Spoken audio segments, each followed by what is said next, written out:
రాష్ట్రంలో BC bill ఇక్కడైతే అసెంబ్లీలో చట్టం తీసుకొచ్చారు. బట్ ఇప్పుడు ఇది కేంద్రం పరిధిలో ఉందని చెప్పేసి కాంగ్రెస్ ఓ పక్కన చెప్తుంటే బీజేపీ వాళ్ళు మాత్రం అసలు రేవంత్ రెడ్డికి చిత్తశుద్ధి లేదు, అసలు బీజేపీ అవసరం లేదు, కేంద్రం పని కాదు ఇది, రేవంత్ రెడ్డి తలుచుకుంటే అక్కడే రాష్ట్రంలో చేయొచ్చు అని చెప్పేసి మరో పక్కన బీజేపీ చెప్తున్నది. ఇదే అంశం మాట్లాడడానికి మనతో పాటు రిటైర్డ్ ఐఏఎస్ చిరంజీవి గారు ఉన్నారు. సార్, ఏంటి అసలు బీసీ బిల్లు వీళ్ళు చేస్తారా వాళ్ళు చేస్తారా, అల్టిమేట్గా ఏం చెప్పదలుచుకున్నారు బీసీలకు? మరి ఇప్పుడు రాష్ట్ర ప్రభుత్వం 42% విద్యా ఉద్యోగాలు స్థానిక సంస్థలు బీసీలకు రిజర్వేషన్ కల్పించడానికి బిల్లు పెట్టడం జరిగింది.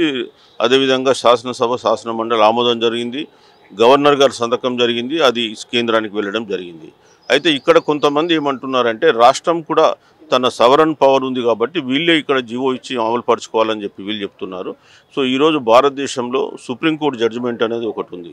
అంతకుముందు Balaji versus state of Mysore కేసులో కానీ లేదా ఇందిరా సహాని కేసులో కానీ 50% సీలింగ్ దాటకూడదు, ఎస్సీ ఎస్టీలకు జనాభా దామాషా ప్రకారం ఇవ్వండి, మిగిలిన దాంట్లో బీసీలకు ఇవ్వని చెప్పి చెప్పడం జరిగింది. సరే, అందుకనే ఇప్పుడు ఆ బీసీలకు 50% మించి ఇక్కడ 42% అంటే మన దగ్గర ఇప్పుడు 29% ఇస్తున్నారు. 42% కావాలంటే సుప్రీంకోర్టు జడ్జిమెంట్ గైడ్లైన్స్ మనము క్రాస్ చేస్తున్నాం కాబట్టి అది మళ్ళీ కోర్టులు కొట్టేస్తాయి. ముఖ్యంగా మీరు చూస్తే మహారాష్ట్ర గవర్నమెంట్ 2018లో కూడా వాళ్ళు 65% రిజర్వేషన్ తీసుకొస్తే కోర్టు అక్కడ ముంబై హైకోర్టు కొట్టేసింది. అట్లనే మన కులగణన జరిపి వాళ్ళు చట్ట ప్రకారంగా కూడా వీళ్ళు బీహార్లో చేస్తే నితీష్ కుమార్ వాళ్ళు దాన్ని కూడా పాట్నా హైకోర్టు కొట్టేసింది. సో మరి ఇప్పుడు భారతదేశంలో 50% రిజర్వేషన్ అనుభవిస్తున్న ఏకైక రాష్ట్రం తమిళనాడు. సో తమిళనాడు వాళ్ళు ఏం చేశారు, 94లో వాళ్ళు ఇదే ఇందిరా సహాని కేసు వచ్చిన తర్వాత 92లో జడ్జిమెంట్ వచ్చింది. 94లో వాళ్ళు ఒక చట్టం చేసి కేంద్రానికి పంపించి కేంద్రంలో 9th షెడ్యూల్లో ఇంక్లూడ్ చేయించుకున్నారు. కాబట్టి వాళ్ళు గత ఇప్పుడు 94 అంటే ఇప్పుడు 25 దాదాపు 41 సంవత్సరాల నుంచి వాళ్ళు 31 సంవత్సరాల నుంచి అనుభవిస్తున్నారు. సో మనం కూడా ఏం కోరుతున్నామంటే ఈ కోర్టు పరిధి నుంచి తప్పించుకోవాలంటే మనకు ఆర్టికల్ 31 BC కింద 9th షెడ్యూల్లో పెట్టించుకునే అవకాశం ఉంది. అయితే 2007లో సుప్రీంకోర్టు జడ్జిమెంట్ ఇచ్చింది, ఈవెన్ 9th షెడ్యూల్లో పెట్టినా సరే మేము రివ్యూ చేస్తాము, అది వ్యతిరేకంగా ఉంటే మేము కొట్టేయచ్చు అని. సో ఇప్పటి వరకు సుప్రీంకోర్టు 9th షెడ్యూల్లో ఇంక్లూడ్ చేసిన ఏ అంశాన్ని కొట్టివేసినటువంటి దాఖలా కేంద్రం పోవాల్సిందే, కేంద్రం ఇన్వాల్వ్మెంట్ లేనిది బీసీ బిల్లు. ఇప్పుడు నేను ఈ ఇష్యూలో క్లారిటీ ఇద్దామని చెప్పేసి విల్సన్ గారని ఎంపీ రాజ్యసభ తమిళనాడు వారితో మొన్న నేను ఒక ఏప్రిల్ 5th రోజు బషీర్బాగ్ ప్రెస్ క్లబ్లో ఒక మీటింగ్ పెట్టడం జరిగింది. సో వారు వచ్చేసి కూడా ఈ విషయం పైన క్లారిఫై చేశారు. భారతదేశంలో ఏకైక రాష్ట్రం తమిళనాడు, అది 50% రిజర్వేషన్ అనుభవిస్తున్నారు. ఎట్లా అనుభవిస్తున్నారు, 9th షెడ్యూల్లో పెట్టినారు కాబట్టి. ఇవాళ తెలంగాణలో కూడా 9th షెడ్యూల్లో పెడితే కోర్టుల నుంచి మనకు రక్షణ ఉంటుంది, లేకుంటే బీహార్కు మహారాష్ట్రకు పట్టినటువంటి గతి మనకు పడుతుంది. సో అందుకని మేము కోరేది ఏంటంటే మీరు నిజంగా చిత్తశుద్ధి ఉంటే కేంద్రానికి పంపండి. ఇప్పుడు ఈవెన్ బిల్లులో కూడా వాళ్ళు కేంద్రానికి పంపుతామని రాశారు. తెలంగాణ అసెంబ్లీలో పెట్టిన బిల్లులో కూడా 2 బిల్లుల్లో కేంద్రానికి పంపించి రాష్ట్రపతి ఆమోదం ద్వారానే అమలు చేస్తామని చెప్పి రాసినారు. సో బీజేపీ వాళ్ళు ఇప్పుడు ఊరికే దీన్ని ఏదో రివర్స్ ఇక్కడ కేంద్రం రాష్ట్రం మీద ప్రెషర్ పెట్టి రేపు తెల్లారి అది కోర్టుకు వెళ్ళేసినాక కొట్టేయడం దానికంటే మీకు బీసీలపైన నిజంగా చిత్తశుద్ధి ఉంటే మీరు ఇమీడియట్గా ఈ బిల్లును గతంలో జయలలిత గవర్నమెంట్ ఉండి అక్కడ కేంద్రంలో వెళ్ళేసి వాళ్ళు ఒప్పించేసి అప్పుడు పివి నరసింహారావు గవర్నమెంట్లో 50% తెచ్చుకున్నారు. ఇవాళ మీరు కూడా 50% బీసీ 42% బీసీలకు ఇవ్వండి, మీ చిత్తశుద్ధిని చాటుకోండి, ప్రజలు మిమ్మల్ని నమ్ముతారు. అంటే బీజేపీ వాళ్ళు చెప్తున్నారు కదా దీంట్లో మతపరమైన రిజర్వేషన్ అనేది కొత్తగా ముస్లిం బీసీ అని చెప్పేసి ఒకటి తీసుకొచ్చారు. సో దాన్ని ఖచ్చితంగా మేము వ్యతిరేకిస్తామని చెప్తున్నారు కదా. సో మనది ఎట్లా సాధ్యమవుతుంది మరి బీసీ బిల్ అనేది? ముస్లిమ్స్ అనేవాళ్ళు బీసీలలో ఈరోజు కొత్తగా ఏం లేరు. 1980లోనే ఎప్పుడైతే బీపీ మండల్ కమిషన్ ఇచ్చినారో అప్పుడే వాళ్ళు మండల్ కమిషన్ రిపోర్ట్లోనే ముస్లిమ్స్ అందులో వచ్చారు. ఒకటి తెలంగాణలో మనకు 1971లో అనంతరామన్ కమిషన్ రికమెండేషన్ ఇచ్చారు. అందులో 4 కులాలు బీసీలలో చేర్చారు.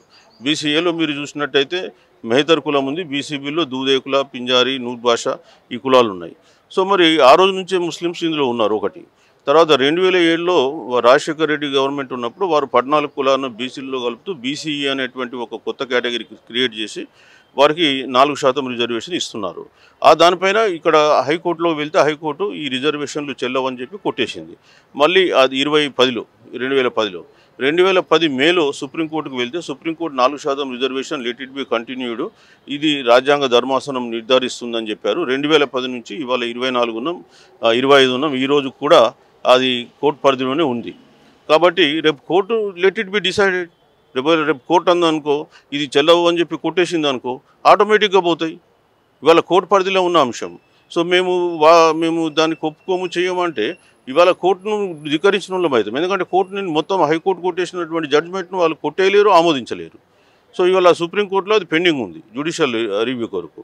సో మరి మీరు అక్కడ పేరుగండి, ఇంప్లీడ్ కండి, మరి ఏదో ఒకటి ఫైనాలిటీకి తీసుకురండి. So then everybody can talk it. So ఇవాళ దాన్ని సాకుగా చూపించి బీసీల అభివృద్ధిని మేము అడ్డుకుంటామంటే ఇది కరెక్ట్ కాదు. ఎట్లా మరి రెండు జాతీయ పార్టీల మధ్యలో ఇప్పుడు బీసీ బిల్లు నలుగుతుంది కదా, ఎప్పటిలోపు కావాలని అంటే మీ ఎట్లా చేస్తే జల్దీ అయిపోతుంది, బీసీలకు సంబంధించి త్వరగా ఈ బీసీ బిల్లు ఈ రిజర్వేషన్స్ అనేది అమలైతాయి అనుకుంటున్నారు? ఇప్పుడు కేంద్రానికి చిత్తశుద్ధి ఉంటే 1 monthలో కూడా చేయొచ్చు. ఈడబ్ల్యూఎస్ రిజర్వేషన్స్ కేంద్రం ఇవ్వాలనుకుంది 10%. ఎన్ని రోజులలో ఇచ్చారు? 2019 జనవరి 7th రోజు వాళ్ళు పార్లమెంట్లో బిల్లు పెట్టుకొని 17వ తారీఖు నుంచి భారతదేశం అంతా అమలు చేశారు. ఎన్ని రోజులు పట్టింది? 10 days. సో కేంద్రం అనుకుంటే 10 రోజులలో వాళ్ళు ఈడబ్ల్యూఎస్ రిజర్వేషన్ తీసుకొచ్చి దేశవ్యాప్తంగా అమలు చేస్తుంది. మరి బీసీలకు వచ్చేసి ఎందుకు అనుకోరు అట్లా? ఇప్పుడు మీ దగ్గరకు వచ్చింది, వచ్చి 2-3 రోజులు అయి ఉంటుంది. సో కనీసం ఇంకో 1 month కన్నా దీన్ని క్లియర్ చేసేస్తే మాకు 100% నమ్మకం ఉంటుంది.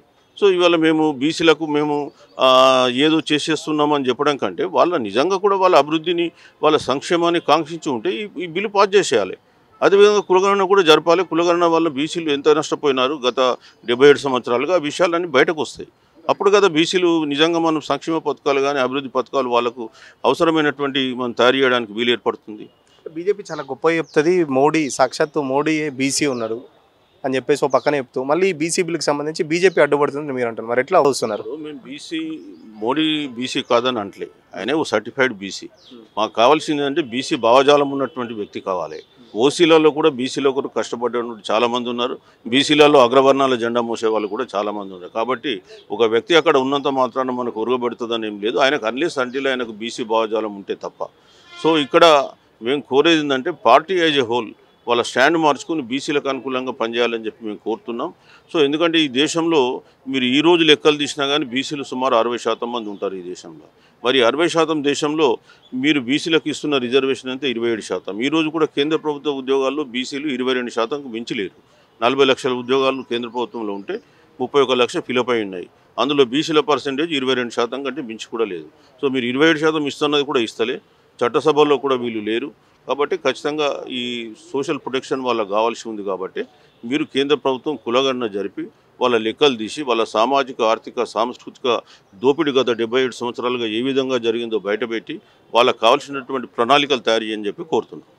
ఫైనల్గా చెప్పండి, బీజేపీకి ఏమైనా డెడ్ లైన్ పెడుతున్నారా? ఎన్ని రోజుల్లోపు ఈ బీసీ బిల్ కావాలని చెప్పేసి మీరు ఏమన్నా పోరాటం చేస్తున్నారా బీజేపీకి సంబంధించి? ఎందుకంటే కాంగ్రెస్ బాల్ బీజేపీకి నెట్టేసింది, ఇప్పుడు బాల్ అనేది బీజేపీ కోర్టులో ఉంది. ఏం చెప్తారు మరి? ఇప్పుడు ప్రజా సంఘాలు అనే వాళ్ళం ఖచ్చితంగా మా యాక్షన్ ప్లాన్ మాకు ఉంటుంది, అందరం కలిసి డిసైడ్ చేస్తాం. డెడ్ లైన్ అంటూ ఏం పెట్టేదేమి ఉండదు. బట్ ప్రజలు ఖచ్చితంగా యాక్షన్ ప్లాన్ వాళ్ళు తయారు చేసుకుంటారు. సో అల్టిమేట్గా ప్రజలు ఎన్నికల సందర్భంగా వాళ్ళ న్యాయ నిర్ణయం కూడా వాళ్ళు తీస్తారు.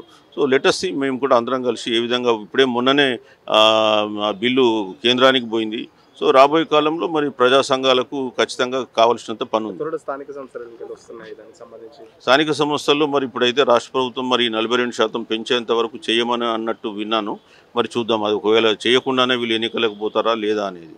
ఖచ్చితంగా బీసీ బిల్ అయితే కాంగ్రెస్ పార్టీ నుంచి ఇప్పుడు బాల్ బీజేపీ కోర్టుకు అయితే వెళ్ళింది. ఇప్పుడు బీజేపీ ఎట్లయితే గతంలో చేసిన బీసీ బిల్లులకు సంబంధించి కూడా 9th షెడ్యూల్లో పెట్టకపోవడం వల్ల చాలా వరకు నష్టపోయాయని చెప్పేసి తమిళనాడు తరహాలో కేంద్రం సంబంధించి సవరణ చేస్తేనే ఇప్పుడు బీసీ బిల్లు సంబంధించి ఒక సత్వర న్యాయం జరుగుతుంది. బీసీలకు తద్వారా రాజకీయ లబ్ధితో పాటు స్థానిక సంస్థలకు సంబంధించి ఆ రిజర్వేషన్లు ఆ ఫలాలు దక్కుతాయని చెప్పేసి చిరంజీవులు చెప్తున్న పరిస్థితి. ఖచ్చితంగా ఒకవేళ బీజేపీ దీనికి ఒప్పుకోకపోతే మాత్రం భవిష్యత్తులో భారీ మూల్యం చెల్లించుకోవాలి. ఎందుకంటే కాంగ్రెస్ పార్టీ 42% రిజర్వేషన్ ఇచ్చింది. ఇక్కడ సంబంధించి మాత్రం ఇక్కడ రాష్ట్ర ప్రభుత్వం సంబంధించిన తన ప్రాసెస్ అంతా ఫినిష్ చేసింది. ఇప్పుడు కేంద్ర ప్రభుత్వం చేతిలో ఉంది. కాబట్టి ఖచ్చితంగా బీజేపీ ఇక్కడ నాయకత్వం కూడా కేంద్రంతో మాట్లాడి ఆ బీసీ బిల్లుకి సంబంధించి త్వరగా అయ్యేటట్టు చూడాలని చెప్పేసి చిరంజీవులు చెప్తున్న పరిస్థితి. వీడియో జర్నలిస్ట్ కళ్యాణ్తో సురేష్ పల్లవి, టీవీ, హైదరాబాద్.